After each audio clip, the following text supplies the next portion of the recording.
I'm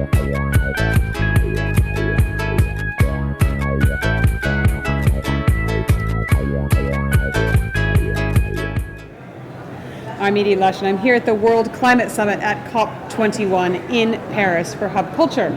I'm delighted now to be joined by Tomas Anker Christensen. He's the chef de cabinet for the President of the General Assembly at the United Nations. How's it going? How ambitious do you think the leaders are going to be?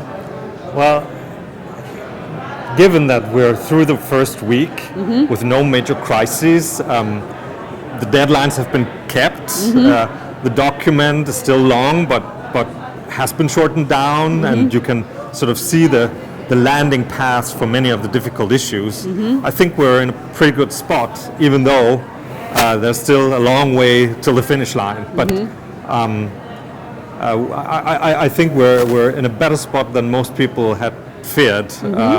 Now, will this be an ambitious outcome that lives up to the expectations of getting us onto a 2-degree pathway? That's hard to say. I think the agreement will define a mechanism that will enable the world to increase ambition as more technology, cheaper technology comes online, as more solutions like the ones which are being presented at this meeting become available and are scaled up, and in a way they will build into the agreement mechanics that will enable ambition to be increased as these things happen. Sort of ratcheting up, is that what you mean? Yeah. And I think that's a good improvement compared to what we had before.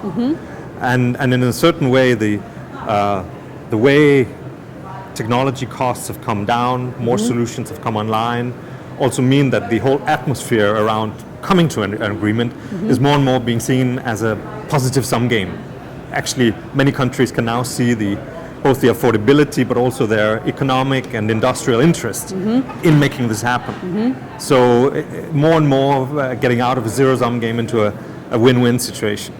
Thomas, I'd love to know your thoughts about how this meeting fits into the Sustainable Development Goals that, of course, we saw coming out of the UN in September this year.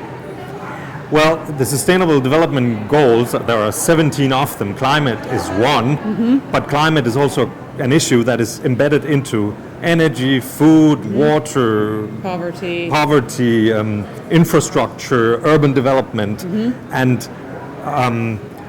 we will now have to see exactly how this agreement will be wired into the larger picture, and that takes some conversation both inside the UN but also with the governments and I think with the private sector. If you're a CEO, you would want to know how what you've been doing, engaging your company on climate, also is part of the larger narrative around the goals, because you don't want to duplicate or triplicate what you do. You can't do, say, a renewable energy strategy for your company that is under a climate heading and then duplicate that because it's a sustainable development heading. Right? It's one strategy for your company. Or as an investor, you invest in a sustainable infrastructure project, and maybe the UN can head it in different ways when they report on it, but it's the same project. So we have to get the fine tuning of how exactly we're going to move that forward. The Sustainable Development Goals is an agenda for the next 15 years. It's in that same period that we have to bend the climate curve, so the two have to be linked at the hip.